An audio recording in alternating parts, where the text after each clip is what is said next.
رحم الله من قرأ الفاتحة. بسم الله الرحمن الرحيم.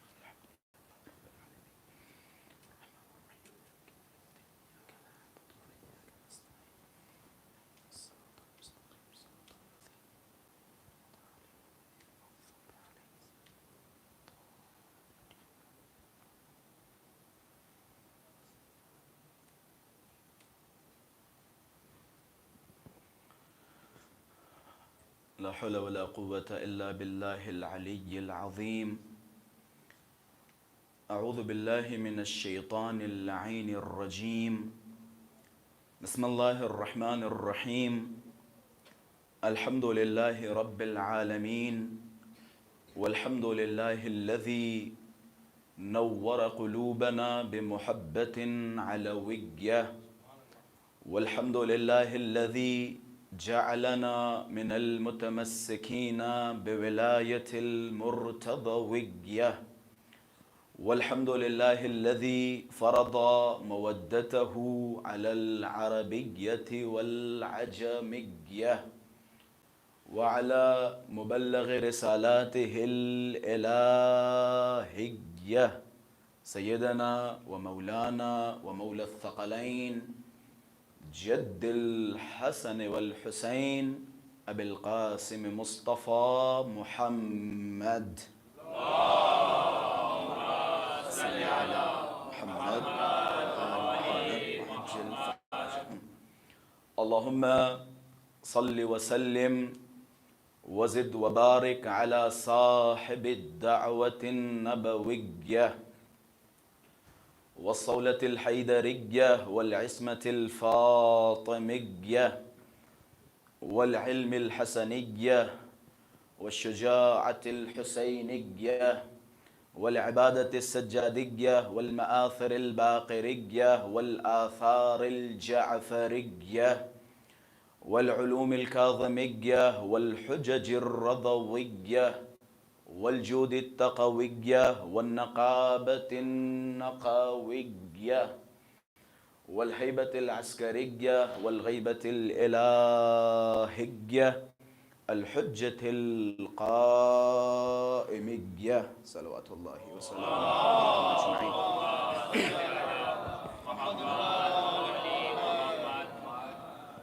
اللهم عجل لوليك الفرج والعافية والنصر واجعلنا من أعوانه وأنصاره. أما بعد، فقد قال الله تبارك وتعالى في محكم كتابه ومتقن خطابه. بسم الله الرحمن الرحيم. كافها يا عين صاد. ذكر رحمة ربك عبده زكريا إذ نادى ربه نداء خفيا قال رب إني وهن العظم مني واشتعل الرأس شيبا ولم أكن بدعائك رب شقيا. صدق الله العلي العظيم.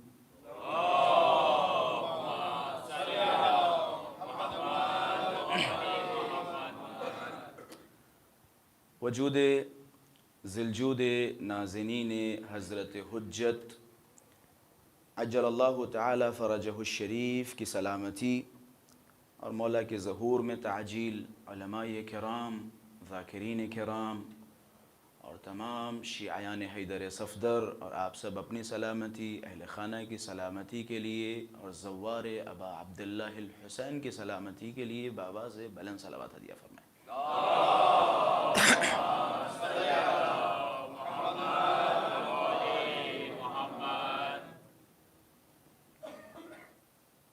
اربعین حسینی نزدیک ہے اور یہ عشرہ کہ جس کے لیے بندہ حاضر ہوا، عنوان بھی عشرہ اربعینیہ ہے، عشرہ زینبیہ ہے. ابا عبداللہ الحسین کی بارگاہ میں جانے والے زوار کی خدمت میں سلام. اللہ ان سب کی حفاظت فرمائے. جو مولا کی زیارت کے لیے یا تو اپنے گھروں سے نکل چکے ہیں یا پھر گامزن ہیں۔ جب بھی کوئی زائر امام حسین کی زیارت کا ارادہ کرتا ہے، ابھی زیارت حسین کے لیے گیا نہیں، کنشاسہ میں بیٹھ کے محض ارادہ کر رہا ہے کہ جناب والا اس سال ہم بھی عرفہ پہ یا 15 شعبان پہ یا 40 پہ امام حسین کی خدمت میں حاضر ہونا چاہتے ہیں۔ میں روایت کا مفہوم و خلاصہ آپ حضرات کی خدمت میں عرض کر رہا ہوں۔ جب بھی کوئی زائر زیارت حسین کا ارادہ کرتا ہے، احتنکہ الملائکہ، دنیا پروٹوکول کی باتیں کرتی ہے، جناب پروٹوکول۔ ایک مولانا صاحب اگر کسی مجلس کے لیے جا رہے ہیں تو 4-5 گاڑیاں ہونی چاہیے، 2-4 لڑکے ہونے چاہیے، اگرچہ خطرہ ہو نہ بھی ہو، کیونکہ پروٹوکول ضروری ہے۔ اما جب ہمارا اور تمہارا پروٹوکول ہو سکتا ہے تو زائر حسین کا کوئی پروٹوکول نہیں ہے، کوئی پروٹوکول نہیں ہے۔ کہتے جب بھی کوئی زائر زیارت حسین کا ارادہ کرتا ہے، ملائکہ اسے چاروں طرف سے گھیر لیتے ہیں۔ صرف ارادہ کرنے پر ملائکہ چاروں طرف سے گھیر لیتے ہیں۔ جیسے اس کا پہلا قدم امام حسین کی زیارت کے لیے گھر سے نکلتا ہے، ملائکہ اس کے سارے گناہوں کو لیتے ہیں اپنے ہاتھوں میں، انتظار کرتے ہیں ذرا بڑھو تو صحیح۔ ارادہ کیا، امام حسین نے تمہیں پروٹوکول سے نواز دیا۔ پروٹوکول کیا ہے؟ یہ گاڑیاں شاڑیاں، یہ لوگ، یہ گن مین، یہ سارے کے سارے ملائکہ کے سامنے کچھ نہیں ہے جو ایک زائر کا پروٹوکول ہے۔ پروٹوکول یہ ہے کہ ملائکہ چاروں طرف سے زائر کو گھیرے ہوئے ہیں۔ ایک قدم نکالا، سارے گناہوں کو ملائکہ نے ہاتھوں میں لے لیا۔ جیسے جیسے یہ قدم حسین کی طرف بڑھتا جاتا ہے، ملائکہ گناہوں کو محو کرتے رہتے ہیں، محو کرتے رہتے ہیں۔ کہتے پھر جب یہ زائر پورے پروٹوکول کے ساتھ حائر کے پاس پہنچتا ہے، ذریح ابا عبداللہ الحسین کے پاس پہنچتا ہے۔ رسول گرامی معراج پہ گئے تھے۔ معراج کی سب سے آخری اسٹیج کیا تھی؟ معراج سننے والے افراد تشریف فرمائے، آخری اسٹیج کیا تھی؟ سب سے بڑا امتیاز کیا تھا؟ ایک ایسا مقام، ایک ایسا مکان کہ جہاں بقول ہمارے ذاکری والے الفاظ میں ایک پردے کا فاصلہ تھا یا ایک کمان کا فاصلہ تھا، اپنے رب سے سرگوشیاں کر رہے ہیں، نجوہ کر رہے ہیں۔ نجوہ کا معنی ہوتا ہے خفیہ باتیں کرنا، راز و نیاز کرنا۔ جس طریقے سے آپ نے دیکھا میاں بیوی بیٹھ کے راز ایک دوسرے کو بتاتے ہیں، راز کی باتیں کرتے ہیں، اسے کہا جاتا ہے نجوہ۔ یہ رسول گرامی کی معراج کا سب سے بڑا امتیاز تھا، سب سے بڑا امتیاز تھا کہ ایک ایسے مقام پہ پہنچے کہ جہاں اپنے رب سے نجوہ کرنے لگے۔ قربان جاؤں ابا عبداللہ الحسین کی ذات پر، کہتے ظاہر گھر سے نکلا، حسین نے پروٹوکول دے دیا، جاؤ یہ پروٹوکول تمہارے ساتھ۔ زائر حائر کے پاس پہنچتا ہے، جب اس کی نظر امام حسین کی شش گوشہ قبر پہ پڑتی ہے، کہتے اب اس کا مقام اتنا بلند ہو جاتا ہے کہ یہ اپنے رب سے نجوہ کرنے لگتا ہے۔ اس سے بڑی فضیلت جناب کوئی بیان نہیں کر سکتا۔ اپنے رب سے نجوہ کرنا، رب سے سرگوشیاں کرنا کوئی معمولی بات ہے؟ اب اگر کوئی انسان کہے کہ جناب والا ہم کربلا جا رہے ہیں رب کی زیارت کے لیے، تو جملہ معیوب نہیں ہے، جملہ معیوب نہیں ہے، اپنے رب سے نجوہ کرنے جا رہے ہیں۔ اور حدیث ہے جو چاہتا ہے کہ اپنے رب سے ملاقات کرے تو ملاقات کی جگہ کہاں ہے؟ قبر ابا عبداللہ الحسین۔ آؤ اپنے رب سے ملاقات کرو۔ اللہ سے سرگوشیاں کرنا، جناب موسیٰ کی سب سے بڑی فضیلت کیا تھی؟ میرا موضوع ہے انبیاء اور اہل بیت، انشاءاللہ آج سے یہ موضوع شروع ہونے والا ہے۔ جناب موسیٰ کی سب سے بڑی فضیلت کیا تھی؟ جناب موسیٰ کا ایک لقب کیا ہے؟ موسیٰ کلیم اللہ، موسیٰ اپنے رب سے باتیں کیا کرتے تھے. میں کہوں گا یا نبی اللہ آپ کی سب سے بڑی یہ فضیلت ہے. حسین نے دے دی شیعوں کو, دے دی, آؤ رب سے باتیں کرو آ کے, اپنے رب سے سرگوشیاں کرو آ کے ابا عبداللہ الحسین کی قبر پہ. میں نے ایک لفظ استعمال کیا تھا محو. ملائکہ گناہوں کو ہاتھوں میں لیتے ہیں, جیسا جیسا قدم حسین کی طرف بڑھتا جاتا ہے ملائکہ گناہوں کو محو کرتے رہتے ہیں. دو چار لفظ بخشش کے معنی میں استعمال ہوتے ہیں. ایک لفظ ہے غفرہ. غفرہ, اللہ غفرہ کے ذریعے بہت سارے لوگوں کو معاف کرتا ہے. غفر اللہ لہ الذنوب, اللہ غفرہ کے ذریعے معاف کرتا ہے. ایک اور لفظ ہے جو اس روایت میں, اور بھی کچھ روایتیں ہیں جو امام حسین سے ریلیٹڈ ہیں, ان میں استعمال ہوا ہے. حبط اللہ, ایک ہے غفرہ اور ایک ہے حبطہ. دونوں میں فرق کیا ہے؟ میں دیکھیں پڑھے لکھے مجمع میں گفتگو کر رہا ہوں, اور میں کنشاسا والوں کے لیے ظاہر سی بات ہے المجرب لا یجرب, جو صاحب تجربہ ہو اسے پھر تجربات کی ضرورت نہیں ہوتی. جو ایک سال کا تجربہ رکھتا ہے تو ظاہر سی بات ہے اسی مطابق گفتگو کرتا ہے. مولا کا حکم بھی ہے کلم الناس بقدر عقولہم, لوگوں سے ان کی عقلوں کے مطابق گفتگو کرو. اگر میں معارف بیان کر رہا ہوں تو اس کا مطلب یہ ہے کہ میری نظر میں آپ سارے کے سارے بہت پڑھے لکھے لوگ ہیں. یہ سمجھے, بڑے لکھے لوگ ہیں جو میں اس طرح سے معارف آپ حضرات کی خدمت میں رکھنے کی کوشش کر رہا ہوں تاکہ روز محشر میں بھی امام حسین کے سامنے منہ دکھانے کے لائق بن سکوں.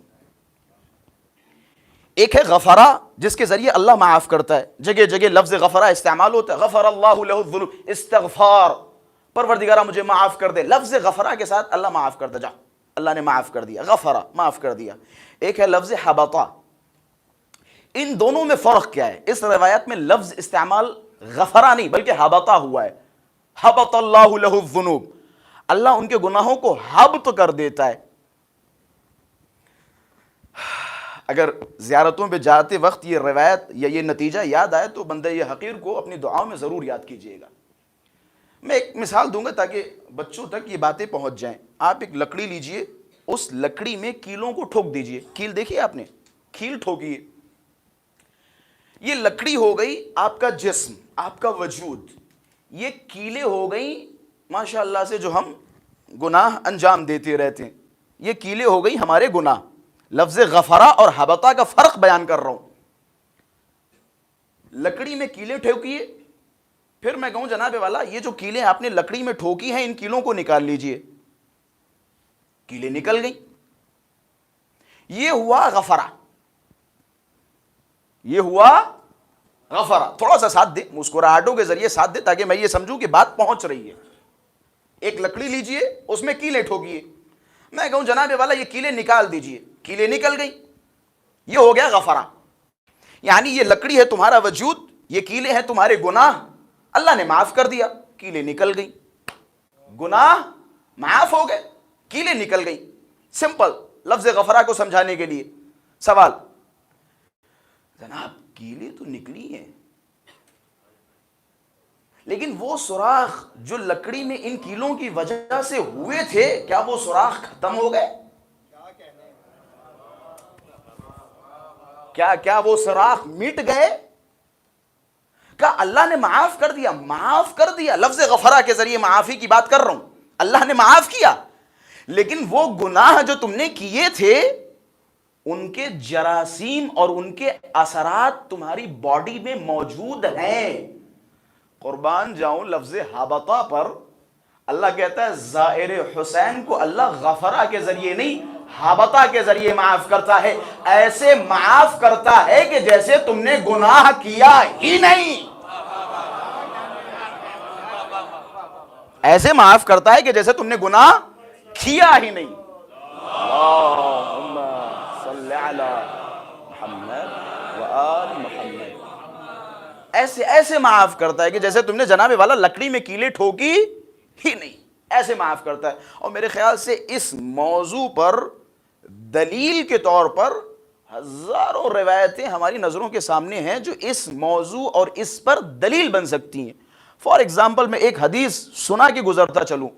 چھٹے امام نے فرمایا جب کوئی انسان زیارت ابا عبداللہ الحسین کے لیے جاتا ہے واپس آتا ہے تو اللہ اسے ایسا پاک و پاکیزہ بنا دیتا ہے کہ جیسے ماں کے شکم سے پیدا ہوا ہو. یہ مؤید ہے یا نہیں میری باتوں کی؟ اس طرح سے اللہ پاک کرتا ہے جو زیارت امام حسین کے لیے جاتا ہے. یہ ہے امام حسین کی زیارت کا شرف. آپ اپنے رب سے ملاقات کے لیے جا رہے ہیں. ہم انبیاء صفوں میں کھڑے ہیں, موسیٰ لائن میں کھڑے ہیں, عیسیٰ لائن میں کھڑے. پروردگار متعال کی بارگاہ میں اے میرے رب مجھے اجازت دے کہ میں زیارت ابا عبداللہ الحسین کے لیے جاؤں. جملے سنگین نہ ہوں, کامل الزیارات اٹھائیں. آپ روایتیں دیکھیں, کہتے ما من ملکن او نبی, آسمانوں پہ کوئی ملک یا کوئی نبی ایسا نہیں ہے الا ویسألون, مگر یہ کہ وہ سارے کے سارے اللہ کی بارگاہ میں کھڑے ہوتے ہیں اور کہتے ہیں اے میرے پروردگارہ زیارت قبر ابا عبداللہ الحسین کی اجازت دے دے. شاید کثرت مال کی وجہ سے یا کثرت دولت کی وجہ سے یہ زیارتوں کا اتنا آسان ہو گیا ہے کہ جس کی وجہ سے کربلا یہ معلّہ کی جو اہمیت, جو عشق, جو اشتیاق ہونا چاہیے وہ اشتیاق کم ہو گیا. ورنہ کربلا کی زیارت کے لیے تڑپ ہوتی تھی. کہاں جا رہے ہیں؟ ابا عبداللہ الحسین کی زیارت کے لیے. کہاں جا رہے ہیں؟ معشوق سے ملنے کے لیے. کہاں جا رہے ہیں؟ امام حسین کی زیارت, خدا سے نجوا کرنے کے لیے. انبیاء صفوں میں کھڑے, جناب والا انبیاء صفوں میں کھڑے کہ انہیں اجازت مل جائے قبر حسین کی زیارت کے لیے. کامل الزیارات میں سب سے پہلے یہ روایت میں نے آیت اللہ وحید خراسانی حفظہ اللہ کے دہن مبارک سے سنی. کامل الزیارات میں روایت موجود ہے, حسین بن بنت ابی حمزہ ثمالی. ابی حمزہ ثمالی چوتھے امام کے بہت بڑے اور معتبر صحابہ میں سے ہیں. ابو حمزہ ثمالی اتنے قریب تھے مولا کے کہ دعا کے الفاظ ہیں امام زین العابدین کے. اور وہ بھی کب پڑھا کرتے تھے یہ دعا؟ جناب دن میں نہیں پڑھتے تھے, راتوں میں, نماز شب میں. اب سوچئے ابو حمزہ ثمالی کتنے قریب تھے مولا کے. وہ دعا جو راتوں میں امام پڑھتے تھے وہ دعا مشہور ہوئی ہے ابو حمزہ کے نام سے. یعنی اگر میں اپنے الفاظ میں کہوں تو ابو حمزہ ثمالی وہ ذات ہے جو امام کے ساتھ راتوں میں ہم مصلی ہوا کرتی تھی. ابو حمزہ ثمالی بہت بڑا نام ہے. ان کی بیٹی کے فرزند حسین بن بنت ابی حمزہ ثمالی یہ کہتے ہیں جناب ظاہر سی بات ہے زیارت ابا عبداللہ الحسین کے لیے مختلف دور گزرے اور ہر زمانے میں کہیں نہ کہیں پابندیاں زیارت ابا عبداللہ الحسین پہ لگائی گئیں. یہ تو آپ شکر کیجئے ایک ایسے دور میں ہیں کہ جہاں زیارتیں بڑی آسان ہیں, وگرنہ آپ پوری تاریخ اٹھا کے دیکھیں تو زیارتوں کے لیے اور قبر ابا عبداللہ الحسین کے لیے ہمیشہ مشکلات رہے. حسین بن بنت ابی حمزہ ثمالی کہتے میں ظاہر سی بات ہے بنو امیہ کا دور تھا اور قبر امام حسین پہ پابندی تھی. میرے اندر زیارت امام حسین کا شوق بڑھا کہ میں حسین کی زیارت کے لیے جاؤں. بہت تڑپتا رہا, کیسے جاؤں. دن میں فوجی لگے ہوا کرتے تھے, زیارت کے لیے لوگوں کو نہیں جانے دیا کرتے تھے. آپ نے ماشاءاللہ سے یہ منظر سمجھنا میرے خیال سے اتنا دقیق اور اتنا سخت نہیں ہے. آپ بعض ملکوں میں جاتے ہیں اللہ کے حرم کی زیارت کے لیے تو یہ منظر آپ کو دکھ جاتا ہے کہ قبروں کے چاروں طرف کس طرح سے فوجوں کا کھڑا ہونا اور قبر کے پاس جانے سے روکنا یا آپ کے اوپر نظر رکھنا اور پھر آج کے زمانے کے حساب سے مشکلات میں مبتلا کرنا, وہ ساری کی ساری باتیں, وہ سارے کے سارے منظر ماشاءاللہ سے آپ کے ذہنوں میں ہیں. خلاصہ کہتے ہیں میں نے بڑی کوشش کی کہ میں زیارت حسین کے لیے جاؤں لیکن کوئی وسیلہ نہ بن سکا. کیسے زیارت کے لیے جاؤں؟ پھر میں نے سوچا رات کے اندھیرے میں نصف شب میں اکیلے جاؤں گا چپکے سے. ظاہر سی بات ہے اب ایسا تو دور تھا نہیں کہ لائٹوں پہ بڑی بڑی مرکریاں لگی ہوں, بڑی بڑی لائٹیں لگی ہوں کہ جس سے چہرے پہچان میں آ جائے. چپکے سے چلے جائیں گے, رات میں کون سے پہرے دار وہاں بیٹھے, جنگل ہے, ویرانہ ہے. خلاصہ انہوں نے ارادہ کیا کہ میں رات میں قبر ابا عبداللہ الحسین کی زیارت کے لیے جاؤں گا. اور پہنچے, جیسے ہی پہنچے رات کا سناٹا ہے, قبر کے آس پاس کوئی نظر نہیں آ رہا ہے. اچانک ایک ہاتھ نمودار ہوا کہ خبردار رک جاؤ. جناب مجھے روک رہے ہو؟ کون ہو؟ ناصبی ہو؟ دشمن ہو؟ کہ نہیں, نہ ہم ناصبی نہ ہم دشمن ہیں. پھر کہ ہم حسین کی قبر پہ پہرا دینے والے ہیں، حسین کی قبر پر پہرا دینے والے ہیں۔ ابو حمزہ ثمالی کے یہ پوتے نواسے رک گئے، پھر تھوڑی دیر کے بعد اصرار کیا، پھر پہنچے، پھر آواز آیا کہ اصبر قلیلا، ذرا ٹھہرو، رکو، جاؤ۔ پھر یہ پیچھے چلے گئے، پھر انہوں نے سوچا کہ آدمی تو ہمارا ہی ہے، چلتے انٹروڈکشن کراتے، اپنے بارے میں بتاؤں کہ بھائی جناب میں کیسا آدمی ہوں۔ یہ صاحب گئے اور جانے کے بعد بتانے لگے کہ ہم امام زین العابدین کے قریبی لوگوں میں سے ہیں، چھٹے امام یا پانچویں امام کے قریبی ترین لوگوں میں سے ہیں۔ تم نے ہمارے دادا یا نانا کا نام سنا، ابو حمزہ ثمالی، کتنے بڑے آدمی ہیں، میں ان سے متعلق ہوں، ان سے تعلق رکھتا ہوں۔ ہو گئے لیکن زیارت کے لیے نہیں جا سکتے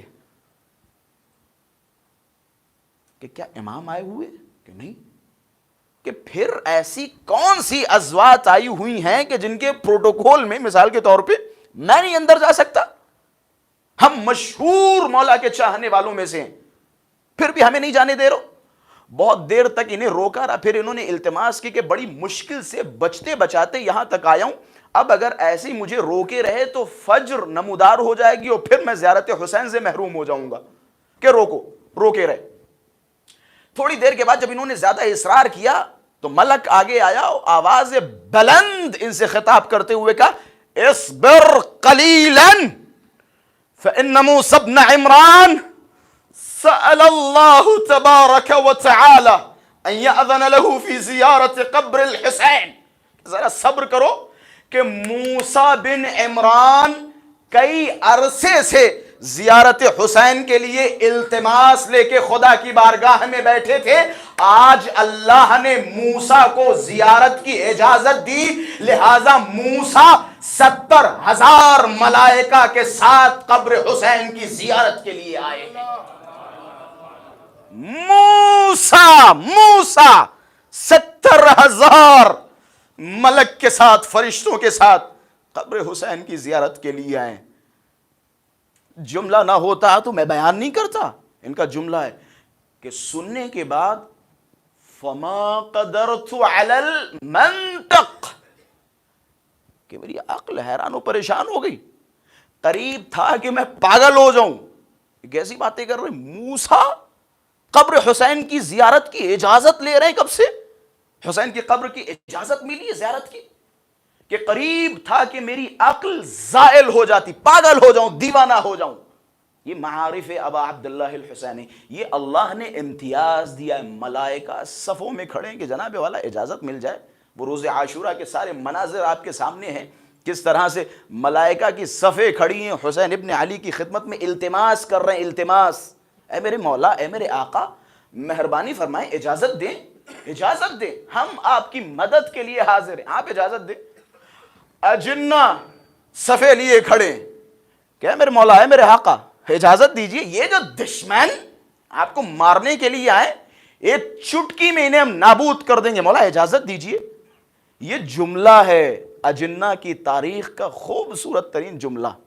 اجنہ نے امام حسین سے روتے ہوئے فرمایا، روز عاشورہ جب دیکھا کہ حسین کو اتنی مظلومیت کے ساتھ مارا جا رہا ہے، روتے ہوئے حسین کی خدمت میں آئے کہ مولا آپ کا حکم امامت نہ ہوتا لخالفناک، تو ہم آپ کی مخالفت کر کے آپ کو بچاتے، ہم سے برداشت نہیں ہو رہا۔ مسئلہ یہ ہے کہ آپ کا حکم امامت ہے، حکم امامت نہ ہوتا تو ہم برداشت نہ کر پاتے۔ یہ امام حسین کی ذات ہے۔ جبرائیل پروں کو پھیلائے، حسین پہ سایہ فگن ہے، حسین پہ سایہ کر رہے ہیں، حسین اجازت تو دے رہے ہیں، سایہ کر رہے ہیں۔ آواز آئی، جبرائیل پروں کو ہٹا، حسین کے امتحان میں کمی نہ ہونے دو، حسین کو امتحان دینے دو۔ ایسا نہ ہو کوئی کہے جنابی والا ایک لمحے کے لیے جبرائیل پروں کا سایہ کیے ہوئے تھے، نہیں، حسین کے امتحان میں کمی نہ ہونے دو۔ شاء اللہ ان یرانی قتیلا، اللہ چاہتا ہے کہ اس حسین کو قتیل دیکھے، مقتول دیکھے۔ یہ انبیاء کی صفیں۔ خلاصہ جو زیارت ابا عبداللہ الحسین کے لیے جا رہے ہیں، جو امام حسین کی زیارت سے مشرف ہو چکے ہیں، وہ اپنی قدر سمجھیں، وہ اپنی اہمیت سمجھیں۔ انشاءاللہ میں روز زیارتوں کے حوالے سے کوشش کروں گا 2-4-5 جملے اضافہ کرتا رہوں۔ قرآن مجید کی مشہور و معروف آیہ کریمہ کی تلاوت کا شرف حاصل کیا۔ موضوع ہے انبیاء اور اہل بیت۔ میرے خیال سے کوئی خاص پلیٹ فارم سیٹ کرنے کی ضرورت نہیں ہے۔ جو مجھے خبر ملی اور ماشاءاللہ سے جو آپ لوگوں کا عشرہ اول گزرا، جس کے موضوع کو دیکھتے ہوئے یہ کہا جا سکتا ہے کہ آپ حضرات کے پاس ماشاءاللہ سے پلیٹ فارم سیٹ ہے، تو مجھے زیادہ مقدمے کی طرف لے جانے کی ضرورت نہیں ہوگی۔ کاف ہا عین صاد، ذکر رحمت ربک عبدہ زکریا۔ اللہ اپنی رحمت کا ذکر فرما رہا ہے۔ کس کے اوپر یہ رحمتیں ہوئیں؟ اپنے بندے کہ جس کا نام ہے زکریا۔ اذ قال ربہ نداء خفیہ، اس وقت کو یاد کرو جب زکریا نے اپنے رب سے آہستہ الفاظ میں کہا، رب انی وہن العظم منی واشتعل الرأس شیبا، اے میرے پروردگارہ میری ہڈیاں گلنے لگی ہیں، سر کے بال سفید ہو گئے، وَلَمْ أَكُمْ بِدُعَائِكَ رَبِّ شَقِيًّا، دعا کر رہا ہوں پروردگارہ اور مجھے امید بھی ہے کہ تو مجھے عطا کرے گا، تو مجھے عطا کرے گا۔ اے میرے پروردگارہ انی خفت الموالی من ورائی، میں اپنے بعد والے ولی کو لے کے یا میرے بعد جو جو چیزیں آئیں گی ان چیزوں کو لے کے تھوڑا سا فکر مند ہوں۔ ظاہر سی بات ہے ہر انسان یہ چاہتا ہے کہ اس کے بعد ایک اولاد ہو کہ جس سے اس کی نسل چلے، جس سے اسے یاد کیا جائے۔ ہر انسان کی خواہش ہوتی، چاہے نبی ہو چاہے انسان ہو۔ بہت ساری چیزیں اللہ نے فطرت میں رکھی، فطرت اللہ التی فطر الناس علیہا، اور اسی فطرت پر اللہ نے خلق کیا، بہت ساری چیزوں کو فطرت میں رکھا۔ یہ بھی فطری مسئلہ ہے کہ انسان اگر 40 سال ہو 45 سال ہو 50 سال کا ہو جائے، اس کی اولاد نہ ہو تو وہ فکر مند ہوتا ہے، اللہ کی بارگاہ میں گلہ و شکوہ بھی کرتا ہے، اللہ کی بارگاہ میں خلوت میں اپنے رب سے گفتگو بھی کرتا ہے۔ تو یہ جناب زکریا کی خلوت کی گفتگو ہے۔ بس میں باب فضائل کی طرف آپ حضرات کو لے جانے کی کوشش کر رہا ہوں۔ جناب زکریا نے اپنے رب سے خلوت میں یہ شکوہ کیا اور یہ بار بار بتایا کہ اے میرے پروردگارہ، یہ زکریا کی طرف سے پیغام نہ جائے کہ جناب والا زکریا اداس تھے، نہیں، وَلَمْ أَكُمْ بِدُعَائِكَ رَبِّ شَقِيًّا، تو دے تب بھی شکریہ، نہ دے تب بھی شکریہ۔ ہر قضا پہ راضی ہونا ہی ایمان کی انتہا کی دلیل ہے، اور یہ ہمیں ملتا ہے کربلا میں حسین ابن علی کو دیکھنے کے بعد، جہاں ہر انسان ذرا ذرا سی مشکلات پر نا امیدی اور اس کے چہرے پہ شکن طاری ہو جاتی ہے، وہاں ابا عبداللہ الحسین اپنا سب کچھ قربان کرنے کے بعد خدا کی بارگاہ میں کھڑے فرما رہے ربنا تقبل منا، اے میرے پروردگارہ یہ قبول فرما، یہ قبول فرما۔ جہاں سب کچھ قربان کرنے کے بعد اپنے رب کے سامنے انسان کھڑا ہو کے کہے اے میرے پروردگارہ قبول فرما۔ یا میں ایک جملہ اور حساس بیان کر دوں، ایک ننھا سا لاشا حسین ہاتھوں میں لے کے، ننھا سا لاشا ہاتھوں میں لے کے شکوہ نہیں کر رہے ہیں، بدعا نہیں کر رہے ہیں کہ جناب یہ قوم ایسی ویسی، نہیں، انا للہ وانا الیہ راجعون۔ کس دل سے حسین نے کہا، کس دل سے حسین نے کہا؟ جاؤ جناب تلاش کرو کائنات میں کتنے کتنے مضبوط دل والے، رضم بقضائہ وتسلیما لامرہ، جاؤ ہو گئی۔ زینب کیف رأیت صنع اللہ، ایک مستورہ، ایک خاتون جس کا ایک دن میں سب کچھ تباہ و برباد ہو جائے، ہم پاگل ہو جائے گی، پاگل ہو جائے گی، پاگل ہو جائے گی، جس کا ایک دن میں سب کچھ قربان ہو جائے، پاگل ہو جائے گی، عقل زائل ہو جائے گی۔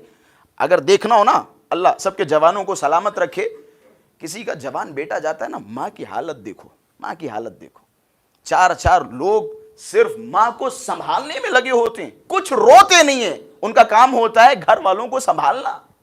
سنبھالنا.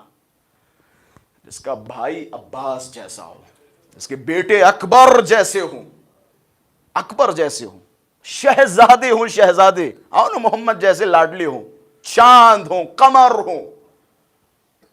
ابن زیاد ملعون کہہ رہا ہے کیف رأیت صنع اللہ, اللہ کی صنع کو کیسے پایا.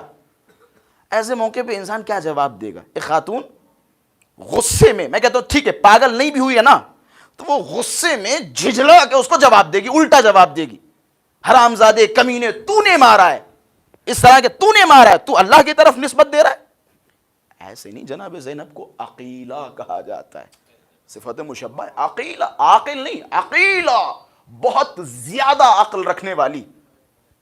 کیا جملہ جناب زینب علیہ مقام کا, فضائل سے دور نہیں ہو رہے ہیں آپ لوگ. جملہ کیا ہے, وَمَا رَأَيْتُ إِلَّا جَمِيلًا. تو جس کی بات کر رہا ہے نا وہ زینب کی نزدیک جمال کے سوا کچھ نہیں ہے. جمال ہے, جمال ہے. ہم نے کربلا میں جمال الہی کو دیکھا, ہم نے جمال دیکھا, ہم نے جمال دیکھا. یہ صبر ہے, صبر ہے, یہ استقامت ہے راہ خدا میں. اللہ کی رحمت سے نا امید نہ ہونا کمال کی دلیل ہے. اسی لیے آخر الزمان میں کہتے ہیں مومن ہے ہی نہیں جو اللہ کی رحمت سے مایوس ہو جائے. اس دور میں سب سے بڑی رحمت خدا یا رحمت الہی کیا ہے؟ اس دور کی سب سے بڑی رحمت کیا ہے؟ امام زمانہ کا وجود. اور سب سے محکم ایمان کس کا ہے؟ جس کا امام زمانہ کے وجود پہ سب سے محکم ایمان ہو, جس کا عقیدہ امام زمان کے وجود پہ سب سے محکم ہو, اس کا ایمان سب سے محکم ہے. میں اکثر, اب آ گئی بات تو میں یہ جملے عرض کرتا چلوں, اکثر میں کہتا رہتا ہوں کہ ہمارے یہاں ماشاءاللہ سے امام زمانہ کے غیبت کے قائل ہیں, لیکن دو تین ٹائپ کے قائل ہیں. ایک وہ جو امام زمانہ کے وجود کے قائل ہیں لیکن ان کے اثر کے قائل نہیں ہیں. اور میرا موضوع یہی ہے کہ جناب والا صرف یہ کہنا کافی نہیں کہ جناب والا ایک امام زمانہ ہے کہ جن کا وجود ہے, جو پیدا ہو چکے. یہ تو بقول ہمارے اور آپ کے بھائیوں کا بھی عقیدہ ہے, یہ تو ان کا بھی عقیدہ ہے. تو تمہارے عقیدے میں اور ان کے عقیدے میں فرق کیا ہے, یہ اہم ہے. صرف امام زمانہ کے وجود کا قائل ہونا کافی نہیں ہے, بلکہ جو کچھ خیر ہمارے اندر ہو رہا ہے یا ہمارے معاشرے میں ہو رہا ہے یا ہماری قوم کے ساتھ ہو رہا ہے, اس کا 100% کریڈٹ امام زمانہ کو دینا امام زمانہ کے وجود پر یقین رکھنے کی دلیل. امام زمانہ کو کریڈٹ دینا, کریڈٹ دینا, امام زمانہ کی طرف چیزوں کو منسوب کرنا.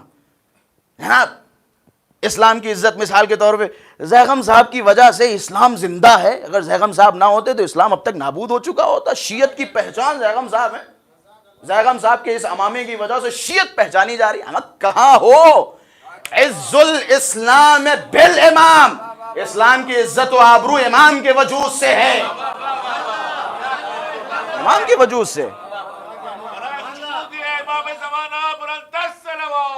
اللہم صلی علی محمد. جناب ہماری تمہاری عزت و آبرو امام زمانہ کے وجود سے, امام زمانہ کے وجود سے.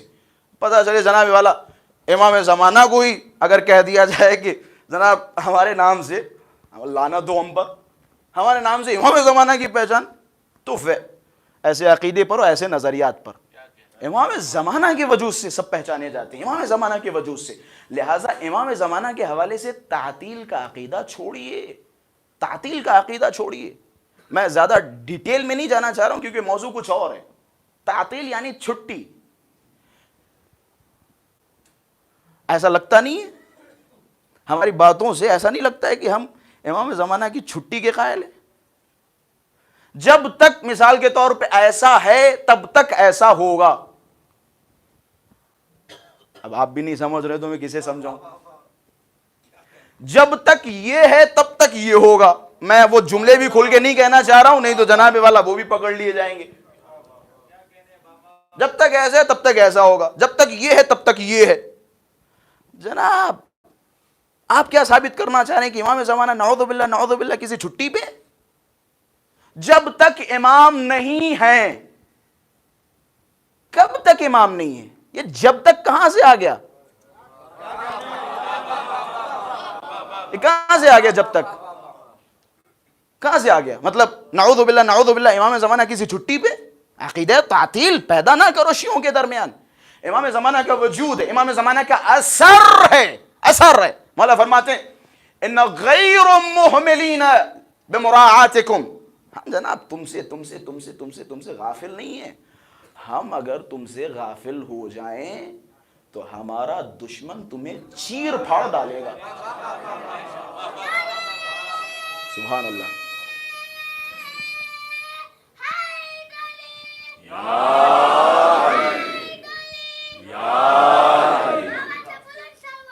اللہم صلی علی محمد و آل محمد.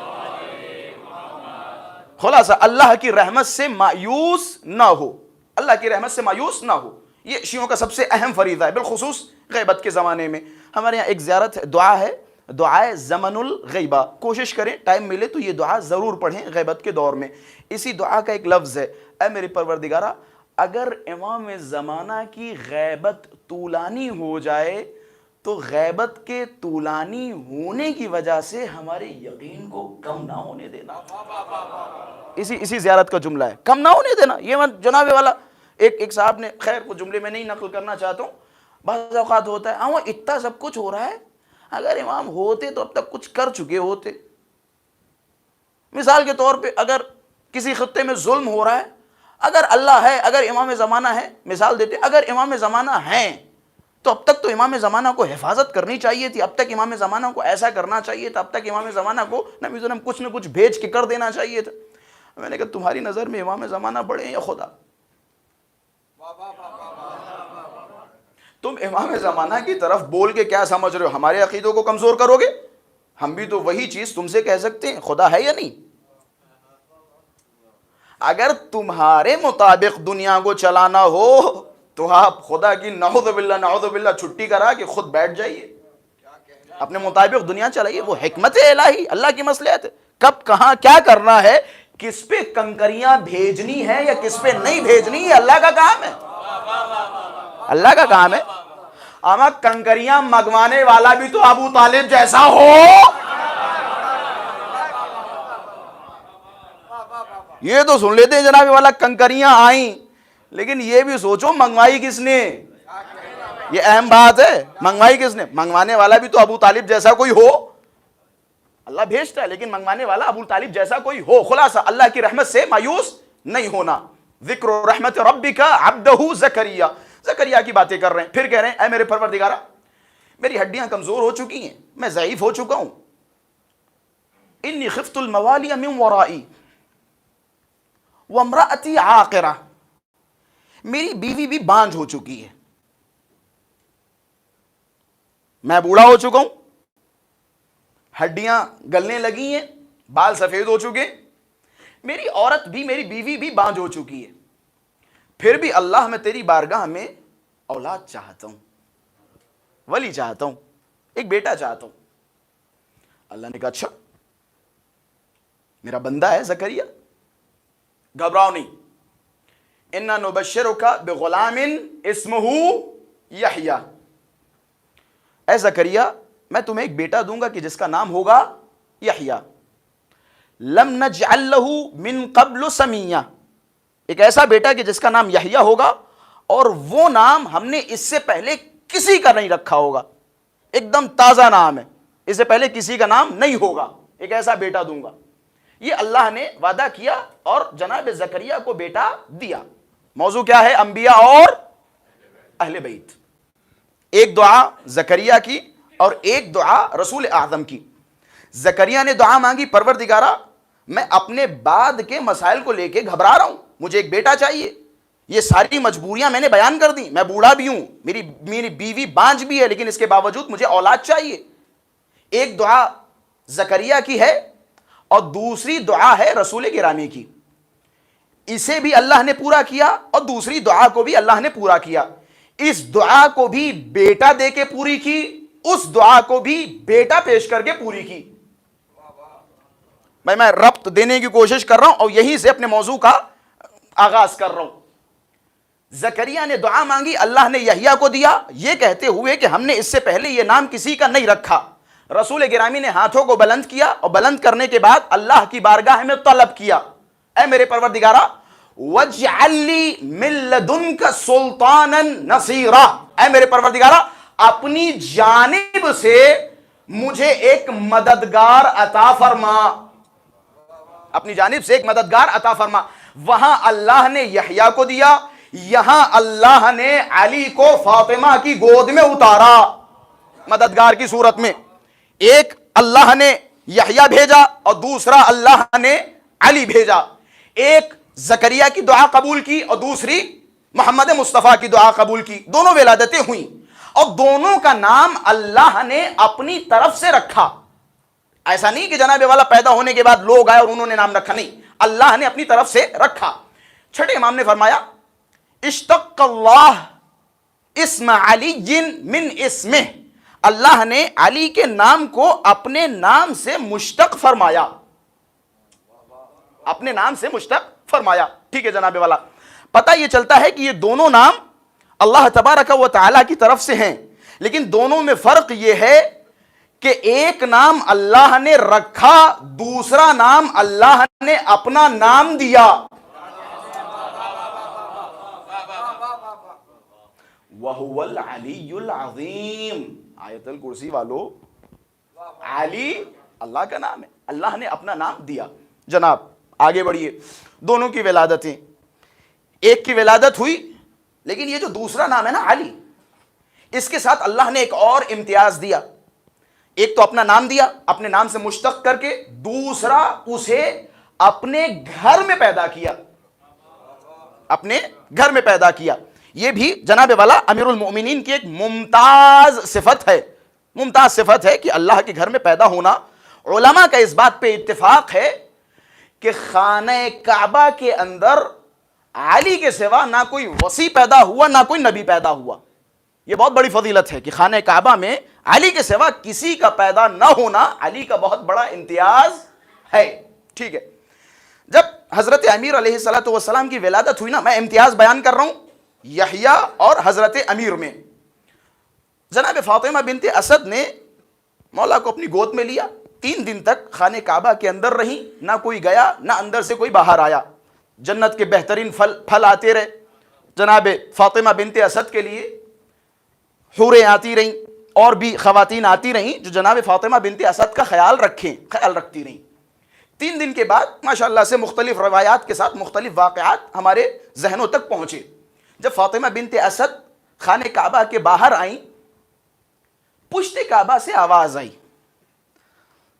سمیہ علیہ، اس کا نام علی رکھو۔ فاطمہ بنت اسد نے رکھا نہیں نام، آواز سن لی لیکن نام نہیں رکھا۔ انہیں بھی معلوم تھا کہ یہ خبر دی جا رہی ہے لیکن رکھنے والی ذات کوئی اور ہوگی۔ دیکھیں یہ آل محمد کے گھر کی خواتین ہیں، جانتی ہیں ہماری ریڈ لائن کیا ہے۔ وہ اور خواتین ہیں کہ جنہیں اپنی ریڈ لائن کا علم نہیں ہوتا، انہیں پتہ ہے یہ کس کا کام ہے۔ وہ سارے واقعات رسول گرامی کے ہاتھوں میں آنے کے بعد علی مرتضیٰ نے آنکھوں کو کھولا، یہ بھی ایک امتیاز ہے جناب یحییٰ اور امیر المؤمنین میں۔ جیسے ہی امیر المؤمنین نے آنکھوں کو کھولا تو یا رسول اللہ بتاؤ کیا سناؤں، توریت سناؤں، زبور سناؤں، انجیل سناؤں، قرآن سناؤں؟ ابھی قرآن نازل نہیں ہوئی تھی، قرآن سناؤں؟ بلکہ یہاں پہ روک کے جملے کہتا چلوں، قرآن وہی ہو گیا جسے علی نے سنا دیا، قرآن وہی ہو گیا جسے علی نے سنا دیا۔ خلاصہ جناب فاطمہ بنت اسد نے بتایا کہ جب میں باہر نکل رہی تھی تو خانہ کعبہ کی پشت سے ایک آواز آئی سمیہ علیہ، اس کا نام علی رکھو۔ ہمارے یہاں روایات ہیں کہ حضرت رسول گرامی نے نام علی رکھا، لیکن ایک اور مشہور و معروف روایت جسے 6 امام سے یا 8ویں امام سے نقل کیا گیا ہے، جناب ابو طالب نے ہاتھوں میں لیا، ایک جملہ فرمایا کہ نام تو رکھوں گا لیکن دنیا والوں کو دلیل بھی دینا چاہوں گا کہ یہ نام ہماری یا ان کی طرف سے نہیں رکھا گیا، دلیل دوں گا دنیا والوں کو۔ کیسی دلیل کہ آؤ اخذ بید فاطمہ بنت اسد، جناب فاطمہ بنت اسد کا ہاتھ پکڑا اور ایک صحرا کی جانب چلے گئے. رات کا اندھیرا ہے، کچھ دکھائی نہیں دے رہا ہے. امیر المؤمنین کو اپنے ہاتھوں پہ بلند کیا، بلند کرنے کے بعد 4 مصرے پڑھے، اور اللہ نے بھی ظاہر سی بات ہے، ابو طالب تم ہمیں مصرے بھیج رہے ہو، ہم بھی تمہیں مصرے بھیجیں گے اور تمہارے ہی پلیٹ فارم پہ بھیجیں گے. جو ردیف و قافیہ تم استعمال کرو گے اسی ردیف و قافیے کے ساتھ ہم جواب دیں گے. شعراء حضرات سے خصوصی توجہات کا طالب ہوں. جناب ابو طالب نے ہاتھوں کو بلند کرنے کے بعد خدا کی بارگاہ میں عرض کیا، یا ربی رب الغسق الدجی والقمر المبتلج المضی بین لنا من حکمک المقضی ماذا ترى فی الاسم هذا الصبی. یہ دیکھیں آخر میں سب کے یا آ رہا ہے. کیا ہے میرے پروردگارا، اے اندھیر، ڈھیر اندھیر کا رب، بالکل اندھیروں کا رب، جو بالکل اندھیروں کو اجالوں میں کرنے والا رب، جو چمکتے ہوئے چاند کو پیدا کرنے والا ہے، اس کا جو چمکتے ہوئے چاند کو پیدا کرنے والا ہے، جو اجالوں کو پیدا کرنے والا ہے. اللہ کی طرف خطاب کرتے ہوئے جناب ابو طالب نے یا رب رب الغسق الدجی، اے میرے پروردگارا بین لنا من حکمک المقضی، ذرا اپنی رائے دے دے مجھے، ماذا ترى فی الاسم هذا الصبی، یہ جو نام ہم سن رہے ہیں، یہ جو رومرز چل رہے ہیں، علی علی علی علی، اس کے بارے میں تیرا کیا خیال ہے؟ بھائی الفاظ کی نزاکت پہ غور کریں، اہل ادب تشریف فرمائے. یہ انداز، خدا کی قسم اگر جو علم بلاغت سے واقفیت رکھتا ہے وہ جانتا ہے کس انداز میں جناب ابو طالب خدا سے کلام کر رہے ہیں. ایسا لگ رہا ہے کہ اللہ سے کلام پہلی بار نہیں ہو رہا ہے جناب. انداز ہی نہیں لگ رہا ہے، انداز ہی نہیں لگ رہا ہے. بین لنا من حکمک المقضی ماذا ترى فی اسم هذا الصبی، ذرا اپنی حکمت کے بارے میں بتا دے، اپنا راز فاش کر دے، اس نام کے حوالے سے تیرا کیا خیال ہے؟ اب ظاہر سی بات ہے جب اتنے خوبصورت ردیف و قافیے کے ساتھ ابو طالب سوال کر رہے ہیں تو اللہ جواب دے گا. خصصتما بالولد الزکی والطاہر المطہر الرضی فاسمہ من شامخ علی علی اشتق من العلی. عربی اتنا تو مجلسوں کا صدقہ ہے جو یہ عربی سمجھ میں آ جائے کہ ہم نے تم دونوں کو یہ ولد زکی عطا کیا ہے جو طاہر ہے، پاک و پاکیزہ ہے. پاک و پاکیزہ نہ صرف ہے بلکہ یہ پاک و پاکیزہ کرنے والا بھی ہے. بھائی یہاں سے پتا چلتا ہے علی صرف پاک و پاکیزہ نہیں بلکہ جس کے دل میں آ جائیں اس کی نسلوں کو پاک کر دے. والطاہر المطہر الرضی.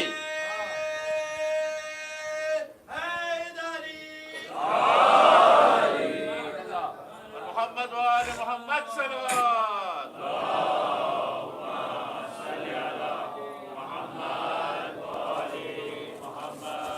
والطاہر المطہر الرضی. نہ صرف یہ کہ خود پاک و پاکیزہ ہے، جس کے دل میں آ جائے جناب والا وہ پاک و پاکیزہ ہو جائے، پاک و پاکیزہ بنا دیں. فاسمہ من شامخ علی، زیارت وارثہ پڑھنے والو، ارحام المطہرہ انصاب الشامخہ. شامخ کسے کہتے ہیں؟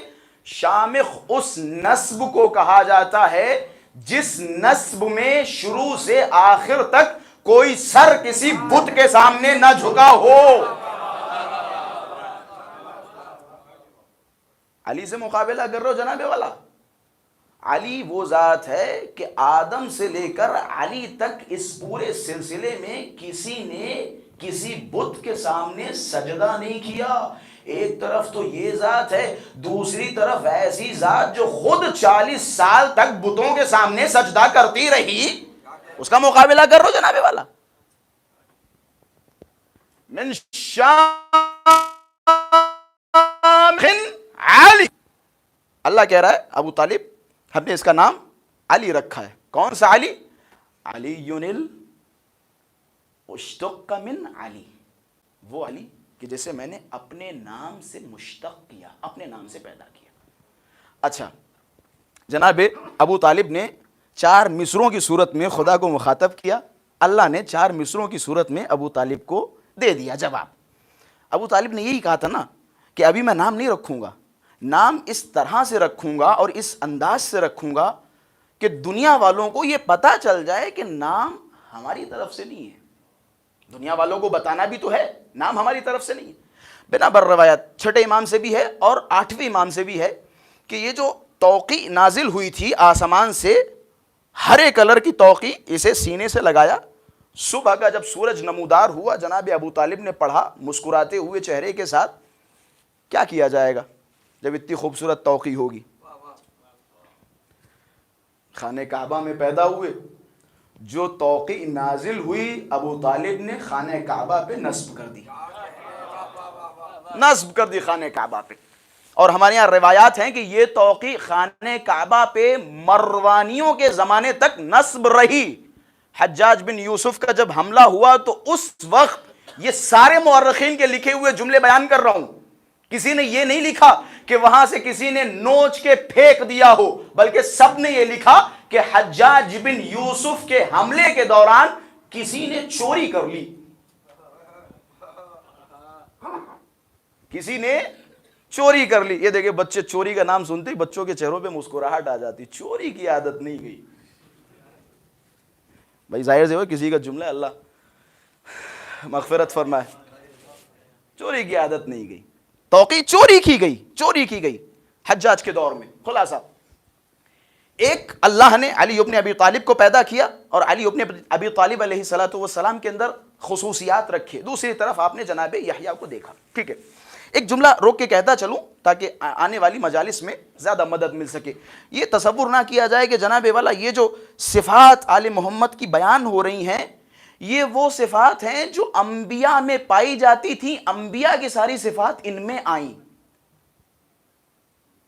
تحمل کے ساتھ اس کو الٹا کیجئے، تمام انبیاء میں پائی جانے والی صفات ان سے جاتی ہیں. تمام انبیاء کو جو صفات ملی وہ ان کی صفات سے انہیں صفات ملی، ان کی صفات سے. ہم بچپن سے سنتے چلے آ رہے ہیں ایک حدیث مشہور و معروف. حدیث کیا ہے؟ یا علی انت منی بمنزلتی ہارون من موسیٰ الا انہ لا نبی بعدی. اے علی آپ میرے نزدیک وہی مرتبہ رکھتے ہیں جو ہارون کو موسیٰ سے تھا، مگر یہ کہ میرے بعد کوئی نبی نہیں ہے. یہ مشہور و معروف روایت ہے، اس میں کوئی شک نہیں، مشہور و معروف روایت ہے. کیا ہوا؟ جناب ہارون جناب موسیٰ کی زندگی میں ہی وفات فرما گئے. جناب ہارون کو جب موسیٰ چھوڑ کے گئے تو ان کے پیٹھ پیچھے سامری نے کیا کیا؟ ہارون کو چھوڑا کہ اس قوم کا خیال رکھنا. لیکن جب تک موسیٰ تھے تب تک موسیٰ کا احترام تھا، لیکن موسیٰ چلے گئے تو ہارون کا کسی نے احترام نہیں کیا، قوم کو بہکا دیا. کس نے بہکایا؟ سامری نے. امیر المؤمنین سے شباہت کیوں ہے ہارون کی؟ تاریخ داں تشریف فرمائے، رسول نے بھی علی کو چھوڑا تھا، لیکن اس امت کے سامری نے جس طرح سے موسیٰ کے بعد قوم موسیٰ کو گمراہ کیا، وَالسَّامِرِيُّ هَذِهِ الْأُمَّةِ فَلَا وَفَلَا، اس امت کا سامری وہ ہے کہ جس نے رسول کے بعد علی کے حق کو چھین لیا ہو، وہ اس امت کا سامری ہے، جس نے رسول کے بعد لوگوں کو گمراہ کر دیا. اگر اس امت کا سامری ہے تو اس امت کا بھی سامری ہوگا. ہر دور میں کوئی نہ کوئی سامری ہوتا ہے جو لوگوں کو اپنے دور کے، اپنے زمانے کے اصلی امام سے منحرف کر دے. وہ سامری ہے، وہ سامری ہے. خلاصہ ایک تو یہ روایت، ایک اور روایت ہے مشہور و معروف سے جعفر مرتضی یہ عاملی نے اس روایت کو بیان کیا. یہ بڑی خوبصورت روایت ہے. جناب موسیٰ کے 2 وصی تھے، ایک تھے جناب ہارون، ایک اور وصی ہیں. سنیے، ان علی منی بمنزلتی یوشع من موسیٰ الا انہ لا نبی بعدی. علی میرے نزدیک وہی منزلت رکھتے ہیں جو یوشع بن نون کو موسیٰ سے تھی. علی وہی نسبت رکھتے ہیں. اب دیکھیں یہ ذات جناب امیر المؤمنین سے زیادہ شباہت رکھتی ہے بنسبت ہارون. مشہور ہم نے جناب ہارون والی روایت کو کیا, لیکن یہ ذات زیادہ شباہت رکھتی ہے. آئیے بسم اللہ. پہلی شباہت, جناب یوشع بن نون جناب موسیٰ کے 30 سال کے بعد اس دنیا میں آئے. 30 سال کے بعد اس دنیا میں آئے. رسول گرامی دنیا میں تشریف لائے, فاطمہ بنت اسد نے گود میں لیا. جیسے ہی گود میں لیا, ابو طالب کے پاس پہنچی. ابو طالب کتنا پیارا بچہ ہے, کتنا خوبصورت بچہ ہے, کتنی خوبصورت مسکراہٹ ہے, کتنا خوبصورت اس کے لب ہیں, کتنے خوبصورت اس کے چہرے ہیں, اس کی آنکھیں. تعریف فرما رہی تھی جناب فاطمہ بنت اسد. جناب ابو طالب نے فرمایا اصبری سبتن, تم صبر کرو, آج سے ٹھیک 30 سال کے بعد اس جیسا ایک بیٹا ہم بھی دنیا میں لائیں گے. آج سے ٹھیک 30 سال کے بعد اسی جیسا بیٹا دنیا میں آئے گا, مگر یہ کہ وہ نبی نہیں ہوگا. جس طرح سے یوشع بن نون جناب موسیٰ کے 30 سال کے بعد دنیا میں آئے, اسی طرح حضرت امیر جناب یوشع بن نون کے 30 سال کے بعد اس دنیا میں آئے. ایک شباہت. دوسری شباہت, یہاں سے تھوڑی سی بیداری بھی چاہوں گا. جناب موسیٰ نے یوشع بن نون کے ہاتھ کو بلند کیا 18 ذی الحجہ کو, کہ جس کا میں مولا ہوں یا جس کا میں ولی ہوں اس کے یہ ولی ہے. جس طرح سے 18 ذی الحجہ کو یوشع بن نون کی ولایت کا اعلان ہوا, اسی طرح 18 ذی الحجہ کو علی ابن ابی طالب کی ولایت کا اعلان ہوا. یہ دوسری شباہت. اور آئیے جناب, یہ امام رضا علیہ الصلوۃ والسلام کی مفصل حدیث ہے کہ جس سے میں اقتباس کر کے آپ حضرات کی خدمت میں عرض کر رہا ہوں. یہ دوسری شباہت. تیسری شباہت, یہاں سے تھوڑا سا لطف دوبالا ہو جائے گا. جس طرح یوشع بن نون کی ولایت 18 ذی الحجہ کو مکمل ہوئی یا اعلان ہوا, اسی طرح امیر المؤمنین کی ولایت کا اعلان ہوا.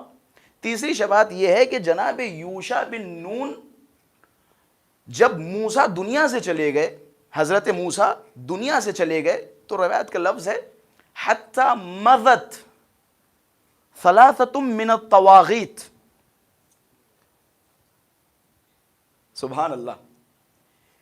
موسیٰ جب دنیا سے چلے گئے تو یوشع بن نون کو 3 حکومتوں تک وہ ممبر نہیں ملا جس ممبر پہ موسیٰ بیٹھا کرتے تھے. وہ ممبر نہیں ملا جس ممبر پہ موسیٰ بیٹھا کرتے تھے. طواغیت, 3 طغات, ظالم بادشاہ گزرے, 3 ظالم بادشاہ گزرے, تب تک یوشع بن نون کو ممبر نہیں دیا گیا. اور بھی شباہت ہے کہ جس طرح ممبر نہیں ملا نا, کہ یوشع بن نون کے خلاف 3 حکومتوں کے بعد جب خود یوشع بن نون کو ظاہری طور پر ممبر یا حکومت ملی, تو اس امت کے 2 لوگوں نے موسیٰ کی مخالفت کرتے ہوئے قیام کیا اور ساتھ میں موسیٰ کی بیوی کو بھی لے لیا. ساتھ میں موسیٰ کی بیوی کو بھی لے لیا. موسیٰ کی بیوی کو لے کے قیام کر دیا یوشع بن نون کے اوپر, وصی حضرت موسیٰ کے اوپر. کیا ہوا؟ 70-80 ہزار لوگ مارے گئے. 70-80 ہزار لوگ مارے گئے. اچھا, جناب یوشع بن نون طاقتور تھے, شجاع تھے, بہادر تھے. جناب یوشع بن نون نے بہترین انداز میں تلوار چلائی. جب تلوار چلی تو جس طرح سے جنگ جمل میں بعد میں دہائیاں اور پکاریں اور چیخیں نکل رہی تھی, اسی طرح وہاں پہ بھی چیخیں نکل رہی تھی. ان چیخوں میں کسی نے کہا وہ تھوڑی دیر اور جھیل لو, مثال کے طور پہ تلواروں کے وار. تھوڑی دیر کے بعد یہ سورج ڈھل جائے گا, اندھیرا ہو جائے گی, جنگ بند جائے گی, جنگ بند ہو جائے گی. کہتے ہیں جیسے ہی ان لوگوں نے تصور کیا یوشع بن نون اور ان کے صحابہ, ان کے چاہنے والے انہیں مار رہے تھے, یہ توقع کر رہے تھے کہ تھوڑی دیر کے بعد سورج ڈل جائے گا, سورج غائب ہو جائے گا, اندھیرا ہو جائے گا, جنگ رک جائے گی. یوشع بن نون نے ڈھلتے ہوئے سورج کی طرف اشارہ کیا, سورج اپنی جگہ رک گیا. اب ظاہر سی بات ہے مجھے بھی رکنا پڑے گا. میں کہوں گا ایک فرق اور مل گیا, یوشع نے 1 مرتبہ سورج کو روکا تھا, علی نے 2 مرتبہ سورج پلٹایا تھا. یوشع نے روکا تھا, علی نے 2 مرتبہ سورج پلٹایا تھا۔ خلاصہ انہوں نے جس طرح سے بیوی کو ساتھ لے کے وصی موسیٰ کے خلاف جنگ کی، اسی طرح رسول گرامی کے بعد طلحہ و زبیر نے زوجہ رسول کو اپنے ساتھ لے کے علی کے خلاف جنگ کی، اور 16,000 یا 16,000 سے زائد لوگوں کے قتل کا سبب بنی۔ 16,000 سے زائد لوگوں کا قتل، مسلمانوں کا، عام مسلمانوں کا، غریب مسلمانوں کا، یہ تاریخ کا ایک دھبا ہے جناب والا۔ اور پھر الزام نعوذ باللہ امیر المؤمنین کی گردن پہ ڈال دینا کہ جناب امیر المؤمنین نے مارا۔ ایک خاتون جب محترمہ کے پاس آئی، آنے کے بعد سلام کیا، ظاہر سی بات ہے بعض اوقات سوال کرنے والا سوال کرتا ہے تو شروع میں لگتا ہے کہ ہمیں یار اچھے سوال کر رہا ہے، اچھا آدمی، لیکن بعد میں پتہ چلتا ہے کہ کس لیے تمہیں کال کر رہا تھا، وہ کیا تمہیں سنانا چاہ رہا تھا۔ یہ بعض اوقات ہوتا ہے، پہلے اقرار کروا لو پھر اپنا اصلی نقطہ مار کے فون کاٹ کے چلے جاؤ، یہ ہوتا ہے۔ ایک خاتون، کندیا خاتون، بیوی کی خدمت میں آئی، محترمہ کی خدمت میں آئی، سلام علیک یا ام المؤمنین، آپ پر سلام ہو اے مؤمنین کی ماں۔ وعلیکم السلام، آپ پہ بھی سلام ہو، کیا سوال ہے؟ کہ یا ام المؤمنین ماذا تقولین فی امرأۃ قتلت ولدها متعمدا، کہ اے ام المؤمنین آپ اس انسان کے بارے میں کیا فرماتی ہیں کہ جس انسان نے یا جس عورت نے اپنے ایک بچے کو عمدن مار دیا ہو؟ سمپل سا جواب ہے۔ اب ام المؤمنین کو تو پتہ نہیں تھے کہ یہ خاتون کہاں لے جانا چاہ رہی ہے۔ کہنے لگے تکون کافرتن، وہ عورت کافرہ ہے، وہ عورت کافرہ ہے جو ایک بچے کو مار دے، وہ عورت کافرہ ہے۔ اور قرآن کی آیت بھی سنا دی، وقد قال اللہ تبارک و تعالی ومن یقتل، وہ جو آیت ہے متعمدن فجزاؤہ جہنم، جو بھی کسی ایک مومن کو عمدن مار دے اس کی جزا کیا ہے؟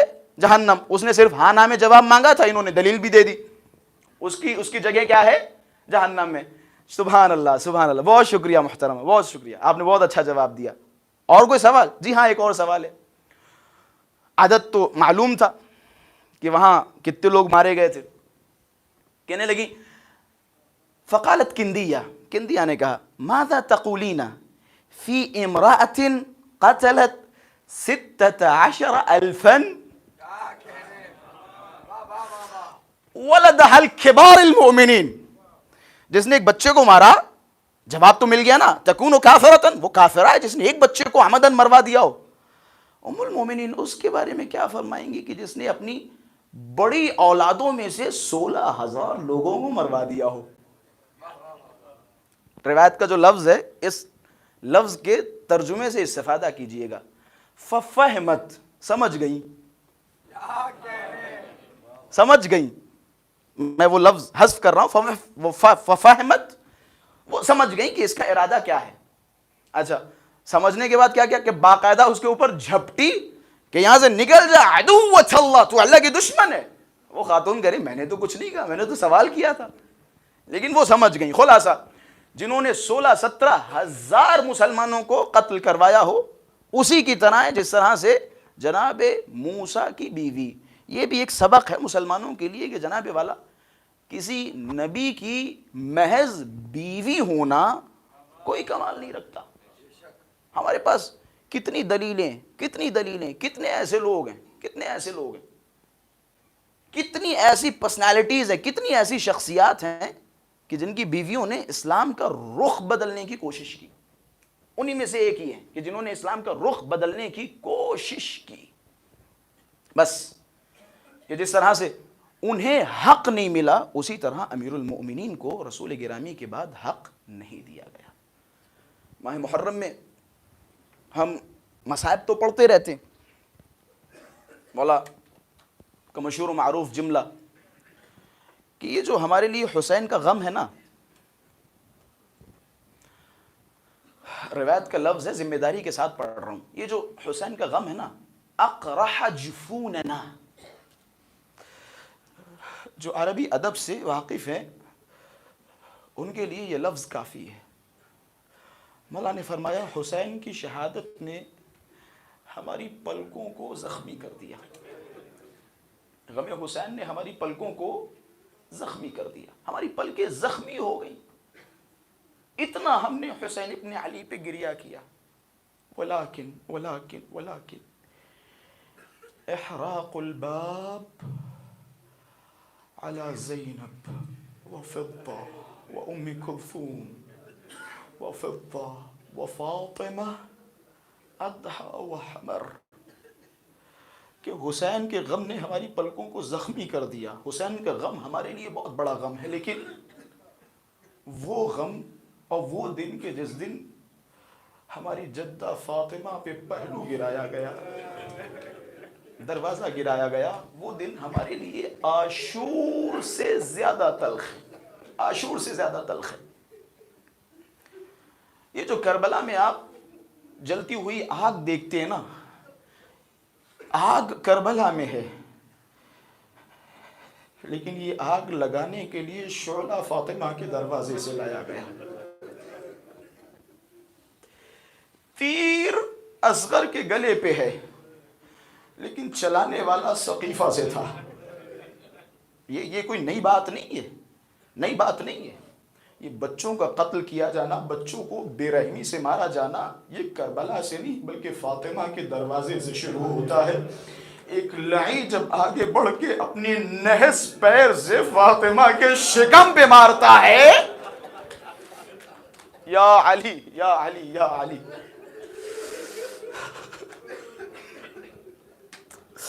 میں نے روایت دیکھی جس طرح سے امام سید سجاد اپنے آقا اپنے مولا ابا عبداللہ حسین پہ رویا کرتے تھے نا، اسی طرح امام سجاد اپنی جدہ فاطمہ کو یاد کر کے رویا کرتے تھے. امیر المؤمنین اتنے بڑے شجاع، اتنے بڑے بہادر، اتنے بڑے ہمتی، صرف ایک فاطمہ کی بے حرمتی کو دیکھنے کے بعد روایتوں کے جملے ہیں کہ علی ٹوٹ گئے. یا علی کو جیسے ہی خبر ملی نا، اتنا بڑا شجاع و بہادر علی، کہتے فاطمہ کی خبر شہادت سنی یا فاطمہ کے اوپر ہونے والے ظلم سنے، کہتے فوراً مسجد میں گر گئے. فغشی علی، علی پہ غش طاری ہوا. میں ہاتھوں کو جوڑوں گا، کہوں گا اے میرے مولا، اے میرے آقا، آپ نے صرف ایک مستورہ، ایک فاطمہ، ایک خاتون پر ہونے والے ظلموں کو سنا، یہ شہادت کی خبر ملی، مولا آپ ٹوٹ گئے. ارے بیٹے سجاد کا حال کیا ہوگا جس نے کبھی زینب کو بے ردا دیکھا، کبھی سکینہ کے گالوں پہ تماچے دیکھے، کبھی ام کلثوم کے سر پہ تازیانے. اللہ اکبر اللہ اکبر. کبھی رباب کو بے پردہ دیکھا، کبھی لیلا کو بے پردہ دیکھا. جب منحال آیا نا، منحال پریشان ہو کے امام سجاد سے کہتا ہے اے میرے مولا سجاد، شہادت آپ کی میراث ہے. مولا آپ اتنا روتے کیوں ہیں؟ مولا شہادت آپ کی میراث ہے. آپ اکبر پہ رو رہے ہیں، آپ حسین پہ رو رہے ہیں. مولا نے ہاتھوں کو جوڑا کہ منحال تو نے انصاف نہیں کیا. بے شک شہادت ہماری میراث ہے، لیکن تو انصاف سے بتا کیا پھوپھیوں کے زروں سے چادریں چھننا ہماری میراث ہے؟ ارے سکینہ کے گال پہ تماچے لگنا ہماری میراث ہے؟ ارے کانوں سے گوشوارے چھینے جانا ہماری میراث ہے؟ اللہ اکبر اللہ اکبر. خدا آپ کو کوئی غم نہ دے سوائے غم مظلوم کربلا کے. بس میں سید سجاد کی مصیبتیں، یہ دن وہ دن ہیں کہ جن میں سید سجاد نے خوب گریہ کیا.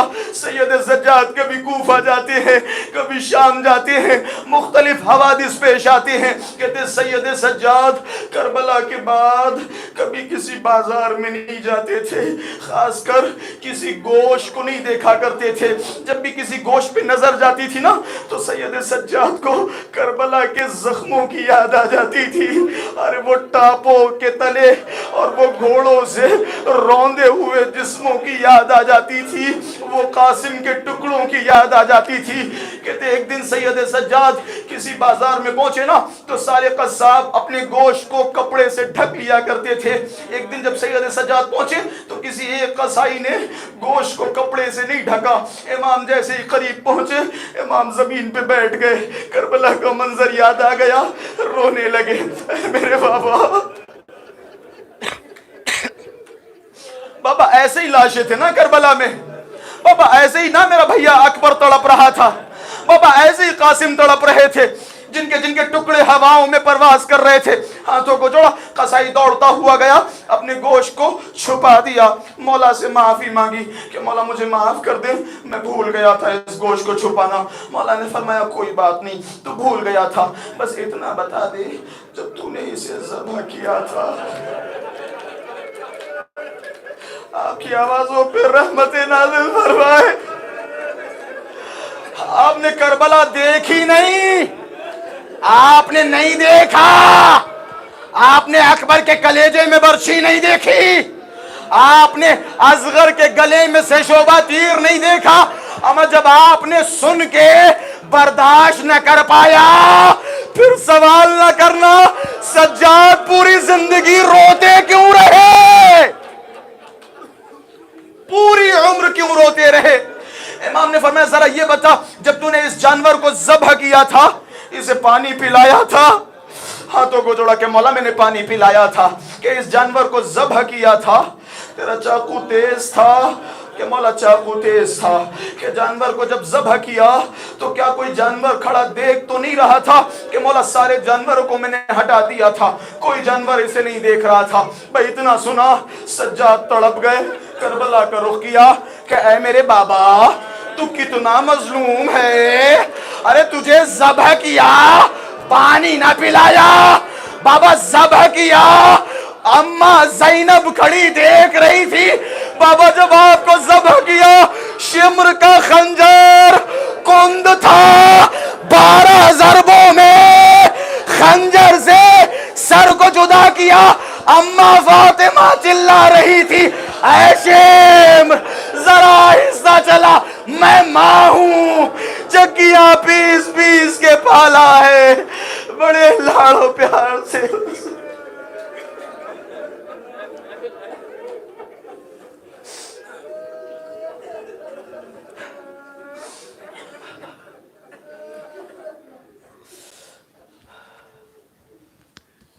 الا لعنت اللہ علی القوم الظالمین، انا للہ وإنا إليه راجعون، رضا بقضائه وتسليما لأمره، اللهم عجل لوليك الفرج والعافية والنصر واجعلنا من أعوانه وأنصاره. ماتم حسين.